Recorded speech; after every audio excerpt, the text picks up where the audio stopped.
Boa noite, irmãos. Graça e paz. Um prazer, uma bênção a gente estar aqui em mais um domingo, dia do Senhor, podendo prestar o culto que é devido a Ele. Nessa noite a gente vai meditar numa passagem muito famosa, muito conhecida, que é do apóstolo Paulo lá em Atenas, quando ele prega lá na cidade de Atenas. E essa passagem está lá no capítulo 17 do livro de Atos. Então, nós vamos ler do versículo 16 até o final do capítulo. Atos, capítulo 17, do versículo 16 até o final do capítulo.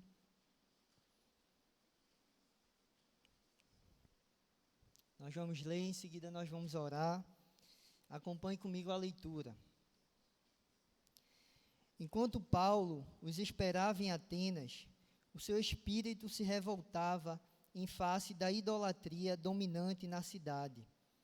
Por isso, dissertava na sinagoga, entre os judeus e os gentios piedosos, também na praça, todos os dias, entre os que se encontravam ali. E alguns dos filósofos, epicureus e estoicos, contendiam com ele, havendo quem perguntasse: que quer dizer esse tagarela? E outros: parece pregador de estranhos deuses, pois pregava a Jesus e a ressurreição. Então, tomando-o consigo, o levaram ao Areópago, dizendo: podemos saber que nova doutrina é essa que ensinas? Posto que nos trazes aos ouvidos coisas estranhas, queremos saber o que vem a ser isso. Pois todos os de Atenas e os estrangeiros residentes de outra coisa não cuidavam, senão de dizer ou ouvir as últimas novidades. Então Paulo, levantando-se no meio do Areópago, disse: senhores atenienses, em tudo vos vejo acentuadamente religiosos, porque passando e observando os objetos de vosso culto, encontrei também um altar no qual está inscrito: ao Deus desconhecido. Pois esse que adorais sem conhecer é precisamente aquele que eu vos anuncio. O Deus que fez o mundo e tudo o que nele existe, sendo ele Senhor do céu e da terra, não habita em santuários feitos por mãos humanas, nem é servido por mãos humanas, como se de alguma coisa precisasse. Pois ele mesmo é quem a todos dá vida, respiração e tudo mais. De um só fez toda a raça humana para habitar sobre toda a face da terra, havendo fixado os tempos previamente estabelecidos e os limites da sua habitação, para buscarem a Deus, se porventura tateando o possam achar, bem que não está longe de cada um de nós, pois nele vivemos e nos movemos e existimos, como alguns dos vossos poetas têm dito, porque dele também somos geração. Sendo, pois, geração de Deus, não devemos pensar que a divindade é semelhante ao ouro, à prata ou à pedra, trabalhados pela arte e imaginação do homem. Ora, não levou Deus em conta os tempos da ignorância, porém, notifica aos homens que todos, em toda parte, se arrependam, porquanto estabeleceu um dia em que há de julgar o mundo com justiça, por meio de um varão que destinou e acreditou diante de todos, ressuscitando-o dentre os mortos. Quando ouviram falar de ressurreição de mortos, uns escarneceram e outros disseram: a respeito disso que ouviremos noutra ocasião. A essa altura, Paulo se retirou do meio deles. Houve, porém, alguns homens que se agregaram a ele e creram. E entre eles estava Dionísio, o Areopagita, uma mulher chamada Dâmaris, e com eles outros mais. Vamos orar. Senhor Deus, louvado seja o teu nome, Pai, porque o Senhor é bom, o Senhor é misericordioso, e o Senhor nos trouxe até aqui, Pai, para que a gente pudesse ouvir a Tua voz, Pai. A gente pede que o Senhor ilumine, Pai, a nossa mente aqui nessa noite, para que a gente possa conhecer, Pai, o Senhor cada dia mais, para que a gente possa conhecer mais a Tua palavra e que possamos, Pai, colocar em prática tudo aquilo que a gente aprender aqui, Pai. Ilumina a nossa mente e cuida do nosso coração aqui nesse tempo. Em nome de Jesus. Amém. Irmãos, nesse momento aqui do ministério do apóstolo Paulo, ele está na sua segunda viagem missionária, né? Para poder situar você um pouquinho melhor, quando a gente volta no capítulo 16, um capítulo antes, a gente tem aquelas histórias conhecidas como o batismo de Lídia, a gente vê também aquele guarda da prisão, ele e sua família, que se convertem ao Senhor. Mas no início desse capítulo 17, a gente vê que Paulo, ele passa antes por duas cidades. Paulo, ele passa pela cidade de Tessalônica e ele passa também pela cidade de Bereia, né? E a gente vê que a mesma dinâmica, ela vai acontecendo ali nas duas cidades. Paulo prega o evangelho, alguns creem na palavra, alguns acreditam naquilo que Paulo está falando, mas Paulo também é perseguido nessas duas cidades. Muitos judeus ali, movidos de inveja pelo sucesso da pregação de Paulo, esses judeus, eles tentam ali afugentar Paulo daquelas cidades. Então, ele passa por Tessalônica, ele passa também por Bereia, e ele chega então a Atenas sozinho, antes de Silas e Timóteo. Mas é interessante a gente observar a dinâmica da cidade de Atenas, porque a gente encontra muitos pontos em comum com os nossos dias, com aquilo que a gente enfrenta hoje, né? Então, Atenas era essa cidade que a gente pode chamar de o centro cultural da antiguidade. É ali que era o berço de Platão, de Aristóteles. A gente vê que lá tinha grandes construções, templos, né? Uma cidade grande nesse sentido, e com certeza lá também foram desenvolvidos muitos conceitos filosóficos. Com certeza perguntas como se existe uma verdade absoluta, perguntas de onde nós viemos, para onde nós vamos, tudo isso ali já tinha sido debatido naquela cidade. Mas é interessante quando a gente olha aqui no versículo 21, observe o versículo 21, o texto diz que uma cidade onde as pessoas estavam em busca das últimas novidades. Veja se isso não é muito similar aos nossos dias. As pessoas hoje vivem em busca das últimas novidades. Se você for na rede social, o pessoal está lá atualizando o seu feed, né? Para ver a foto mais recente, para ver a notícia mais recente. Se você não sabe a notícia do dia anterior, você já está desatualizado, né? Esse é o cenário que a gente vive, e é o cenário também que acontecia ali em Atenas, né? E a gente começa a perceber aqui que o ser humano, ele continua o mesmo, né? O ser humano, ele continua em busca de prazeres, de coisas que são passageiras. E esses dois grupos de filósofos que o texto diz ali que contendiam com Paulo, né? Ele diz aqui os epicureus e os estoicos. Mais especificamente os epicureus, eles acreditavam que o sentido da vida era uma busca por um prazer, né? Evitar qualquer tipo de dor, evitar qualquer tipo de sofrimento, e justamente eles queriam essa busca pelo prazer. E é justamente o que a gente vê, irmãos, também na sociedade de hoje. Pessoas que estão buscando o prazer a todo custo, né? Pessoas que querem se satisfazer, pessoas que vivem tentando satisfazer os desejos do seu coração. Paulo mesmo, lá em Filipenses 3,19, quando ele se refere lá aos inimigos da cruz, ele usa esse termo, né? Ele diz, o Deus deles é o ventre, né? Ou seja, pessoas que estão querendo satisfazer a eles mesmos. Então, a gente vê aqui pessoas também que acreditavam que Deus não interferia na história. Tudo isso muito similar ao que a gente enfrenta nos nossos dias de hoje. Mas é nesse contexto, irmãos, que, assim como Paulo, nós somos chamados a anunciar o Evangelho do Senhor Jesus Cristo. É nesse contexto de pessoas que têm uma cosmovisão totalmente diferente da gente. Entenda cosmovisão como essa lente que você enxerga a realidade. Pessoas que pensam totalmente diferente, e você não precisa ir em Atenas para encontrar essas pessoas, né? Seja no seu prédio, seja o seu vizinho, seja na padaria que você vai, seja até mesmo na sua família.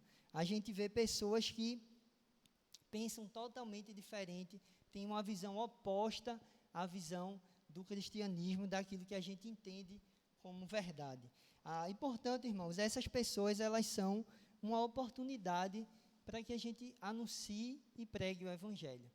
Se a gente está junto de pessoas que pensam diferente da gente, pessoas que não conhecem a Cristo, essas pessoas, elas são uma oportunidade para que a gente pregue o Evangelho. Mas, olhando aqui para como o apóstolo Paulo, ele vai, então, anunciar o Evangelho nessa cidade, é interessante porque o apóstolo Paulo, embora você não vá ver afirmações como, por exemplo, como diz o profeta Joel, como diz o profeta Ezequiel, não fazia sentido ele fazer essas referências para aquele povo, mas ele cita todas as verdades que estão lá na Escritura. Ele vai passando ali desde a criação até a consumação. E é justamente esses pontos que eu queria observar com você aqui nessa noite. Paulo passa por pontos, por pilares que a gente pode dizer que são fundamentais da cosmovisão ou da visão de mundo cristão. Paulo passa pela criação, Paulo passa pela queda, Paulo passa pela redenção e Paulo passa pela consumação. Então, veja, Paulo está numa cultura ali pagã, mas Paulo não se molda àquela cultura.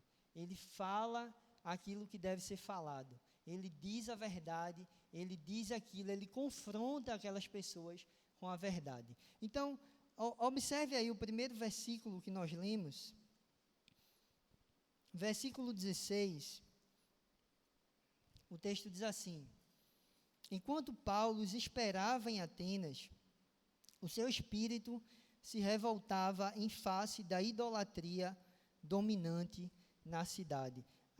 Esse é o primeiro ponto que eu queria observar com você aqui, essa reação de Paulo naquela cidade. Se fosse Pedro, a gente ia dizer assim, rapaz, ele está vendo aqui um monte de coisa bonita, mas é um pescador, né? É ignorante, não consegue perceber a arte, mas como é Paulo, a gente sabe que era um homem culto, né?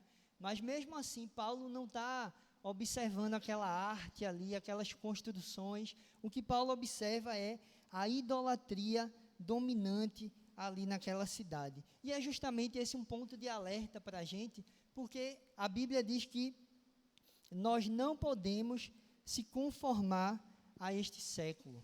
E o que acontece é que muitas vezes a gente vive ao redor com tanto pecado ao nosso redor, com tanto mal ao nosso redor, que nós ficamos quase que cauterizados, meio que anestesiados, né? O pecado ao nosso redor, parece que ele não incomoda mais a gente, né? Isso é uma coisa que é perigosa, porque quando você olha aqui, a primeira coisa que Paulo observa é justamente a idolatria dominante na cidade.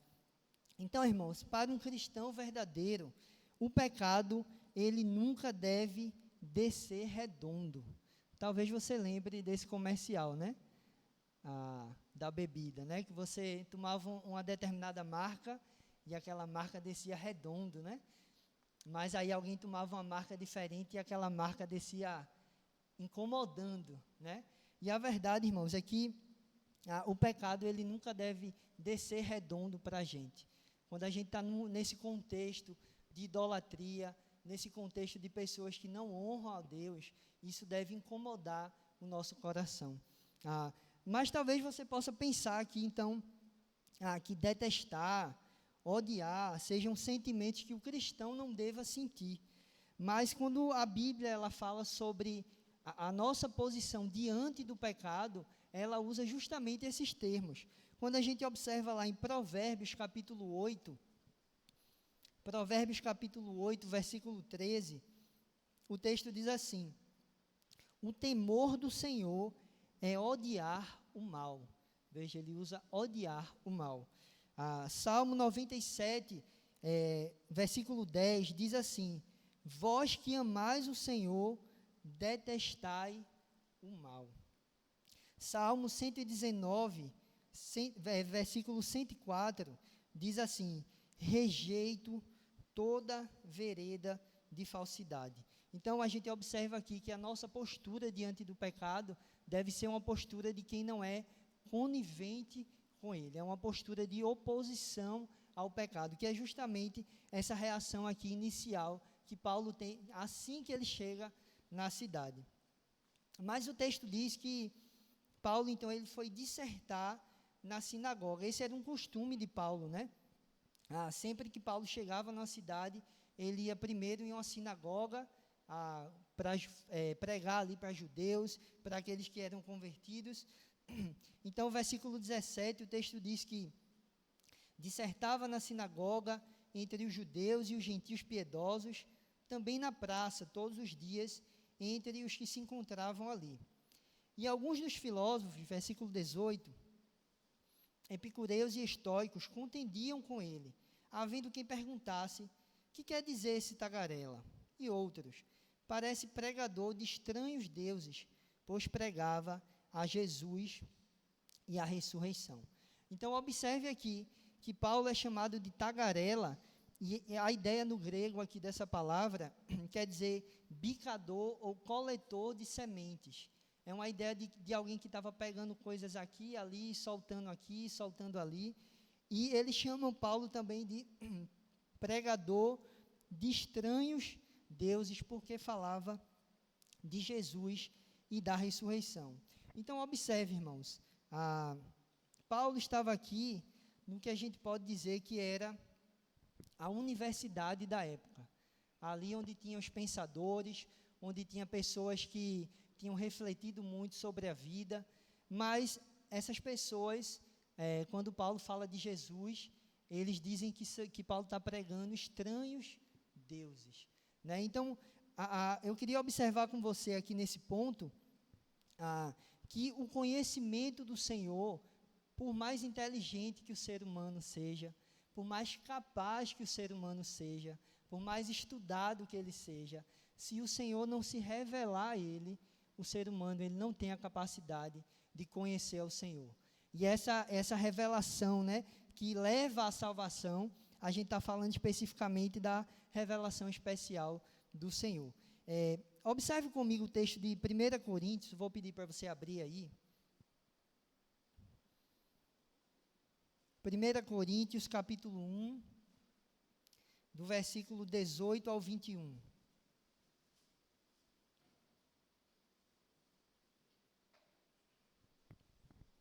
Primeira Coríntios, capítulo 1, do versículo 18 ao 21. Diz assim o texto: certamente a palavra da cruz é loucura para os que se perdem, mas para nós que somos salvos, poder de Deus. Pois está escrito: destruirei a sabedoria dos sábios e aniquilarei a inteligência dos instruídos. Onde está o sábio? Onde o escriba? Onde o inquiridor deste século? Porventura não tornou Deus louca a sabedoria do mundo? Visto como na sabedoria de Deus, o mundo não o conheceu por sua própria sabedoria. Aprove a Deus salvar os que creem pela loucura da pregação. Então veja aqui que o mundo não conhece a Deus pela sua sabedoria, se o Senhor não se revelar. E essa revelação, ela vem por meio da sua palavra, por meio da pregação do Evangelho, né? Mas aí Paulo continua, é interessante porque Paulo continua e Paulo observa ali que, embora eles não acertem o alvo, né? Embora eles não adorem o Deus verdadeiro, o ser humano é um ser religioso, né?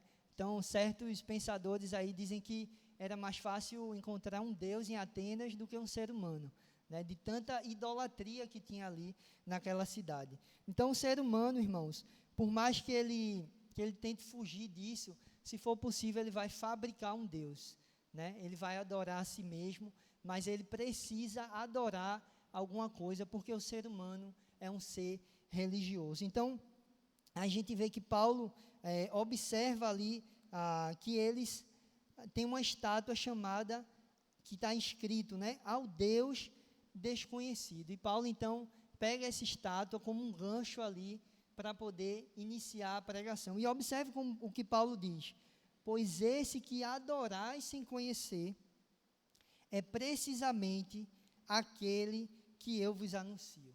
Então, Paulo está dizendo ali que eles estão tentando de alguma forma adorar, mas estão errando o alvo, porque o Senhor não se revelou a eles. E então, irmãos, é nesse ponto aqui que Paulo, de fato, vai iniciar a sua pregação. E como eu falei, Paulo ele vai passar por criação, queda, redenção e consumação aqui nesse texto. Ele vai falar tudo o que precisa ser falado durante esse texto aqui, essa pregação. E o primeiro ponto, então, que Paulo apresenta é Deus como Criador. Observe aí, a partir do versículo 24.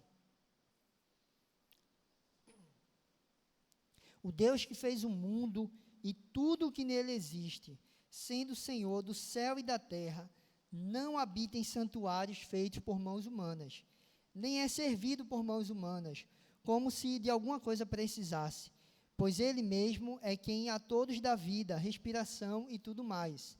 Versículo 26. De um só fez toda a raça humana, para habitar sobre toda a face da terra, havendo fixado os tempos previamente estabelecidos e os limites da sua habitação. Então veja, talvez ali Paulo ele inicia respondendo questionamentos que talvez por séculos aqueles filósofos estavam fazendo. De onde nós viemos? Para onde nós vamos? Qual é o sentido da vida? Existe uma verdade absoluta? Então Paulo já começa ali apresentando a Deus como Criador. Olha, foi Ele que fez o mundo, é de lá que nós viemos. Foi Ele que estabeleceu o tempo, é Ele que nos dá vida, é Ele quem nos dá a respiração. Então, o que ele faz é, apresenta o Deus que fez o mundo, versículo 24, ele fala que Deus é soberano, versículo 25, e dá vida a todos. E é interessante porque no versículo 28, Paulo, mais uma vez aqui com muita sabedoria, ele usa até os poetas aqueles que tinha ali naquela região, né? Então ele fala como alguns dos vossos poetas têm dito, porque dele também somos geração. Mas é interessante pensar nesse início da pregação de Paulo, porque o teólogo Francis Schaeffer, ele trata isso de uma forma muito interessante. Ele fala que isso é como você tirar o telhado da pessoa. É quando você mostra à pessoa que aquilo que ela acredita é inconsistente. Aquilo que ela acredita é falso. Né? E Francis Schaeffer usa essa alegoria, né, do tirar o telhado para que então a verdade de Deus inunde aquela casa. Né? Então Paulo, ele continua dizendo aqui, no versículo 29, sendo, pois, geração de Deus, não devemos pensar que a divindade é semelhante ao ouro, à prata ou à pedra, trabalhados pela arte e imaginação do homem. Em outras palavras aqui, Paulo está dizendo, tudo isso aqui que vocês construíram é falso. E ele começa então ali a apresentar o Deus verdadeiro, o Deus que criou todas as coisas, e ele fala o Deus que nos deu vida. Tá? E é importantíssimo, irmãos, a gente exaltar a Deus como Criador. Mas Paulo fala também algo muito interessante no versículo 27. Ele diz que ele não está longe de cada um de nós. Então, Paulo apresenta um Deus criador, mas Paulo apresenta também um Deus que é possível ter um relacionamento com ele. Talvez muitos daqueles ali acreditavam até num Deus que deu corda no mundo, deu corda e deixou o mundo pela sua conta, né? Mas Paulo diz, ele não está longe de nós. Ou seja, esse Deus criador, poderoso, é o mesmo Deus que a gente pode, então, ter um relacionamento com ele. Mas quando a gente chega, então, no versículo 30, observe o versículo 30, o texto diz, ora, não levou Deus em conta os tempos da ignorância. Agora, porém, notifica aos homens que todos, em toda parte, se arrependam. Nesse versículo aqui, a gente vai perceber que Paulo avança em 2 pontos. aqui a gente vai observar tanto a queda como a redenção aqui nesse ponto. E a primeira coisa, irmãos, que Paulo fala é para que as pessoas se arrependam. Se elas têm que se arrepender é porque elas são pecadoras, né? E esse talvez seja um ponto que tem sido mais negligenciado nos dias de hoje, quando as pessoas pregam o evangelho.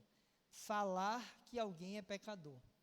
Muitas vezes a gente está tentando amenizar a situação, né? A gente pega algo que é pecado e começa a dar um nome diferente, né? A gente tenta amenizar aquela situação, mas a pessoa que está sendo evangelizada, e é isso que Paulo está fazendo aqui com os atenienses, ela precisa ter consciência da sua posição diante de Deus, né? Então, como a gente vê lá em Romanos 5:10, nós éramos inimigos de Deus. Essas pessoas precisavam ter consciência da posição delas de inimizade diante de Deus. Mas Paulo fala lá em Efésios também, que antes da conversão, nós estávamos mortos em nossos delitos e pecados. Então, quando a gente tenta, irmãos, amenizar a situação e não falar de pecado, é como você pegar um cadáver, você borrifar um perfume,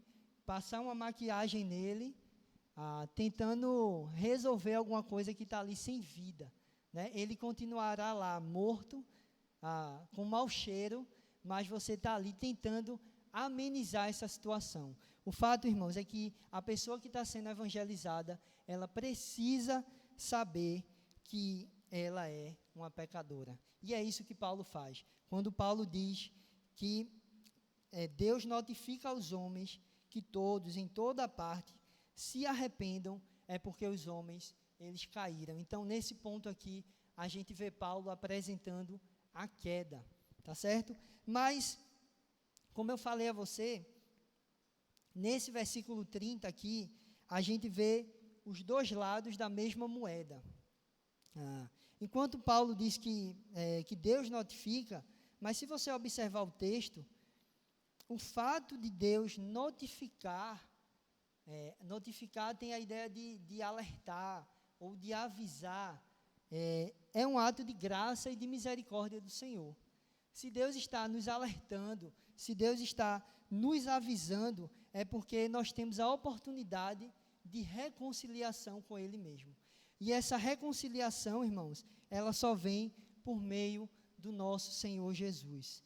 Mas o fato, irmãos, é que essa notificação, ela vem por meio da pregação do Evangelho. Como é que os atenienses estão sendo aqui notificados? Eles estão sendo notificados por meio da pregação de Paulo.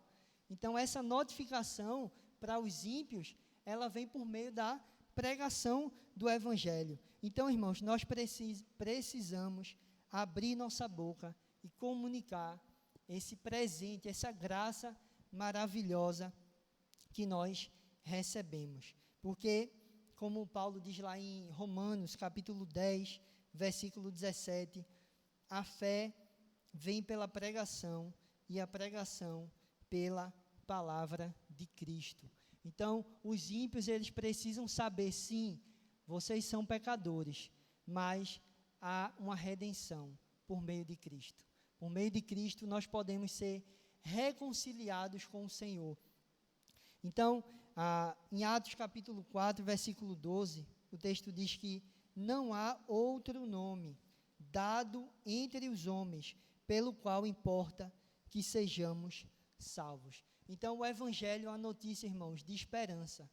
É um alerta, é um alerta. É uma notificação, é uma notificação. E em algumas traduções a gente vai encontrar Deus ordena, ao invés de notifica, né?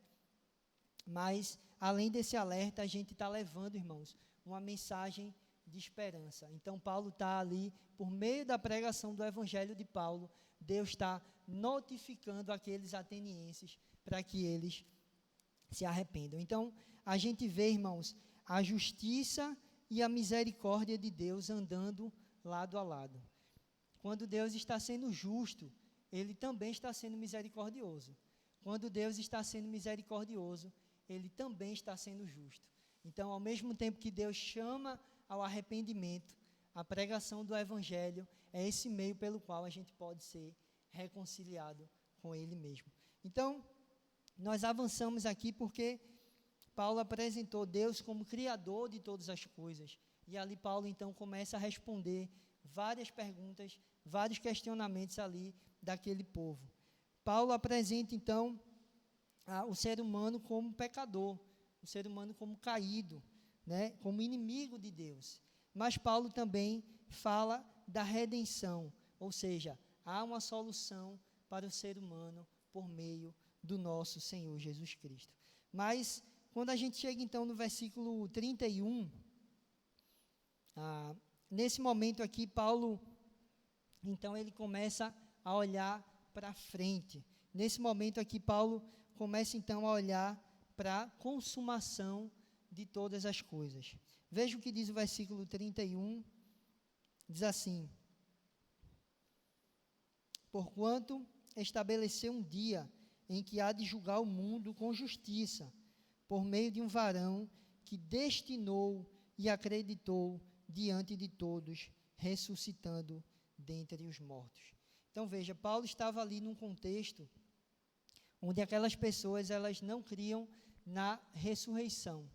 Mas como eu falei no início, Paulo ele não molda a sua pregação, ele fala aquilo que tem que ser falado, né? E nesse ponto, então, Paulo aponta para a segunda vinda de Cristo, justamente para a consumação. E ele coloca também o nosso Senhor Jesus como esse juiz que vai julgar o mundo na sua segunda vinda. Lá em 2 Timóteo, a gente vê Paulo dizendo também: Jesus é aquele que há de julgar vivos e mortos por sua manifestação, que quer dizer a sua segunda vinda, e por seu reino.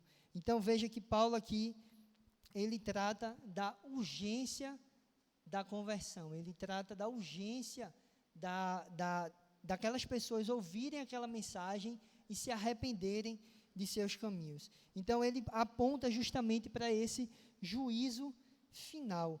E o que é então, irmãos, qual é o propósito então que a gente vê no juízo final? O juízo final ele tem dois propósitos. Primeiro, tomar vingança daqueles que não conhecem a Deus e Deus ser glorificado em todos os que creem. Abra comigo, por favor, em 2 Tessalonicenses. 2 Tessalonicenses, capítulo 1, do versículo 7 ao 10.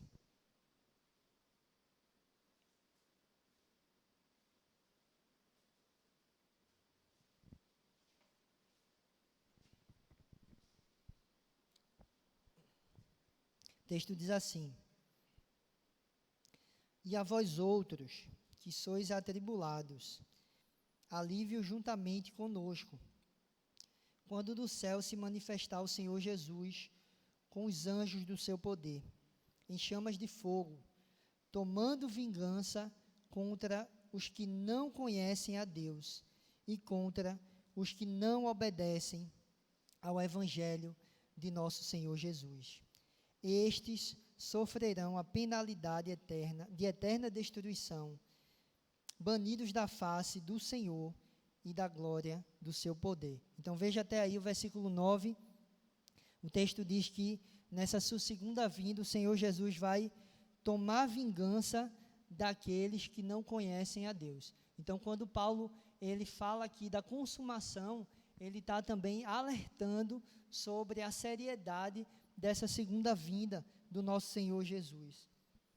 Mas quando a gente observa também o versículo 10, ele diz assim: quando vier para ser glorificado nos seus santos e ser admirado em todos os que creram naquele dia, porquanto foi crido entre vós o nosso testemunho. Então, aqui é o outro lado da moeda, né?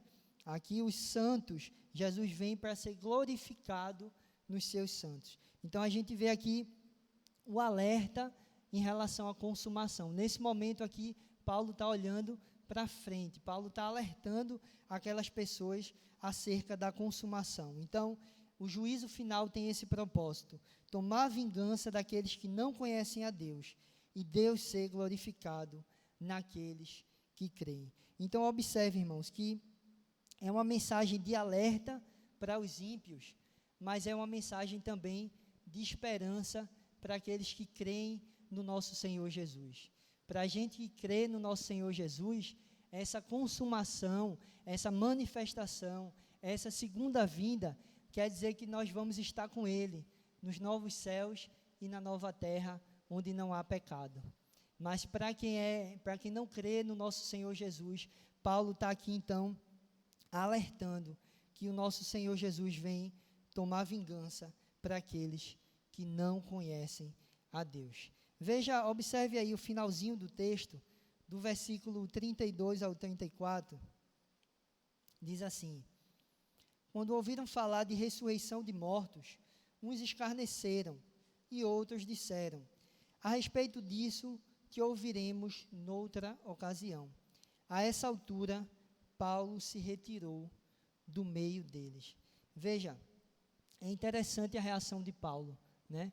Paulo prega o evangelho e depois Paulo se retira do meio deles.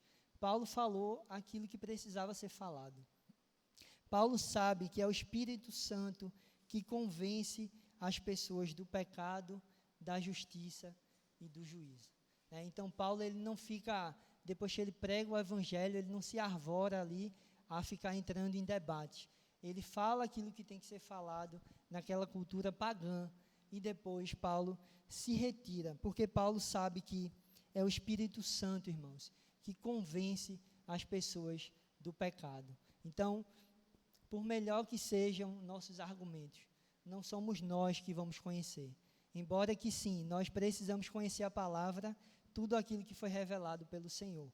Mas a gente precisa ter essa humildade de entender que é o Senhor mesmo que converte as pessoas. Então, Paulo, ele ali prega o evangelho e depois ele se retira. O texto diz que alguns zombaram de Paulo. Alguns, como aconteceu nas cidades anteriores, alguns acreditaram ali no evangelho, alguns se juntaram a ele, mas também alguns zombaram de Paulo.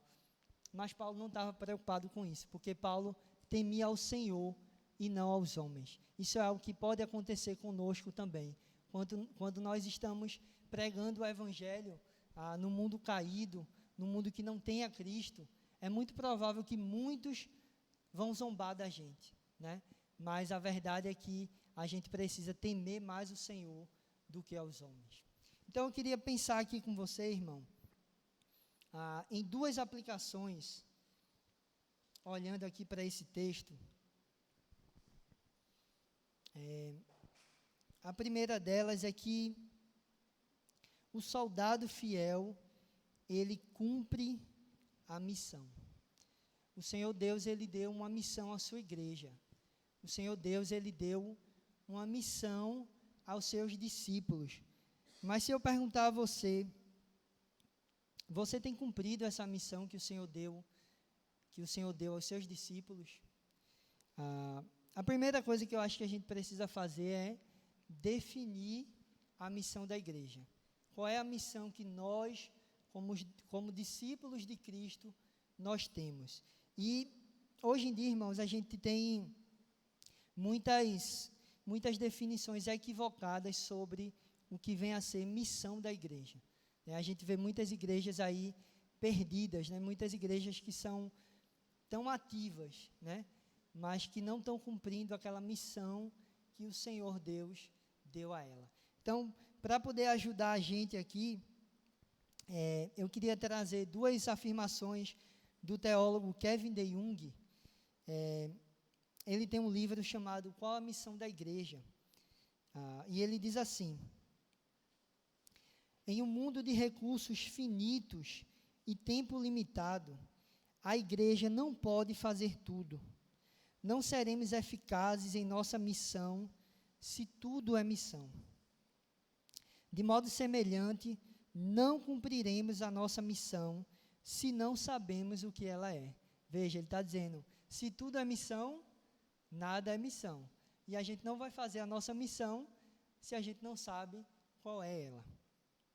Então ele continua: Se a nossa missão é discipulado, isto nos colocará numa trajetória diferente da que seguiríamos se a nossa missão fosse tornar a terra mais parecida com o céu. Portanto, definições são importantes, porque o foco é importante. Então, a gente precisa primeiro definir o que é a missão da igreja, para que então a gente tenha um foco, e como ele falou, os nossos recursos e tempos, o nosso recurso é finito e o nosso tempo é limitado. Então, a gente precisa gastar o nosso tempo com aquilo que o Senhor nos deu para fazer. Então, qual é a missão da igreja? A pergunta que fica, né? E o Kevin DeYoung, ele também responde. A missão da igreja é ir ao mundo e fazer discípulos, por anunciar o evangelho de Jesus Cristo no poder do Espírito, e reunir estes discípulos para que adorem e obedeçam a Jesus Cristo agora e na eternidade, para a glória de Deus Pai. Então, veja, irmãos, a gente falou que se a gente tem tantas pessoas ao nosso redor, vizinhos, amigos, pessoas que não conhecem a Cristo, a gente está perdendo quantas oportunidades de pregar o Evangelho e cumprir a missão que Deus deu à sua igreja. A gente não pode confundir atividade com fidelidade. Imagine que você é um soldado, você vai para a guerra e o seu soberano, ele diz, a sua missão é X. E aí você chega lá naquele país, você faz um monte de coisa menos X. Você pode ser chamado de um soldado ativo, mas não um soldado fiel. Então, a fidelidade, sim, ela vai nos levar a uma atividade. Mas você ser ativo não quer dizer que você está sendo fiel.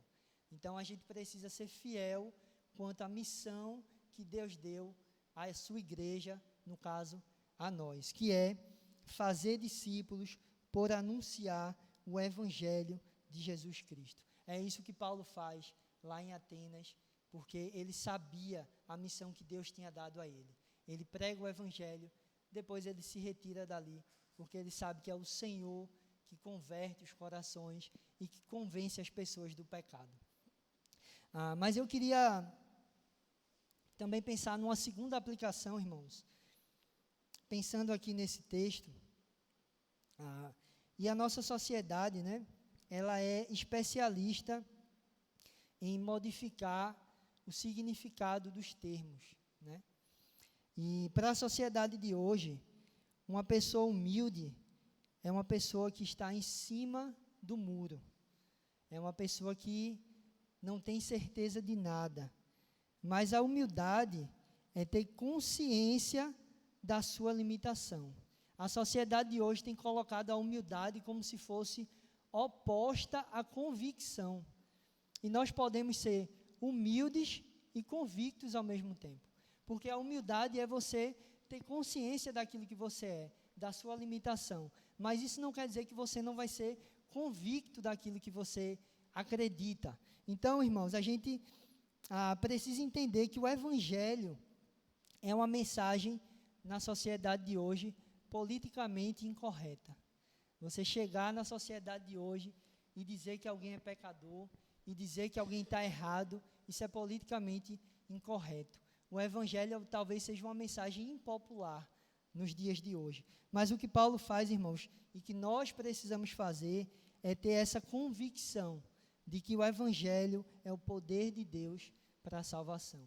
É por meio do Evangelho que pessoas vão vir a Cristo, é por meio do Evangelho que as pessoas são salvas. Então, irmãos, quando a gente pensar, irmãos, que talvez a gente seja ridicularizado em algum local, a gente precisa entender que antes de temer aos homens, nós devemos temer a Deus e manter a nossa convicção. Nós não fomos chamados para ficar em cima do muro. O nosso maior exemplo de uma pessoa que tinha consciência de quem ele era o nosso Senhor Jesus. Mas ele era extremamente convicto da verdade e daquilo que ele acreditava.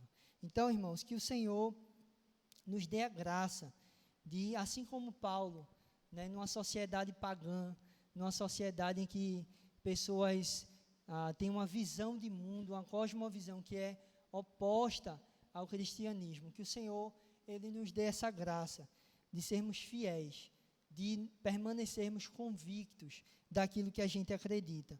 Talvez sim, nós sejamos ridicularizados por alguns, mas o que importa é que a gente honre o nome do nosso Senhor, do nosso soberano, que nos deu uma missão, que é de ir nesse mundo e fazer discípulos. Amém?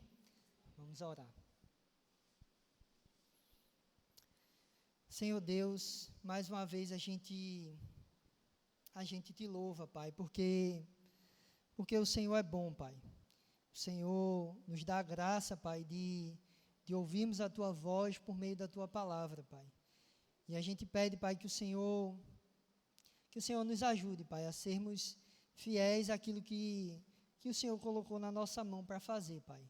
Que como igreja, Pai, a gente possa anunciar o Evangelho e fazer discípulos para a glória do Teu nome, Pai. Nos ajuda, Pai, a cumprirmos, Pai, a missão que o Senhor mesmo nos deu, Pai. Assim nós te oramos em nome de Jesus. Amém.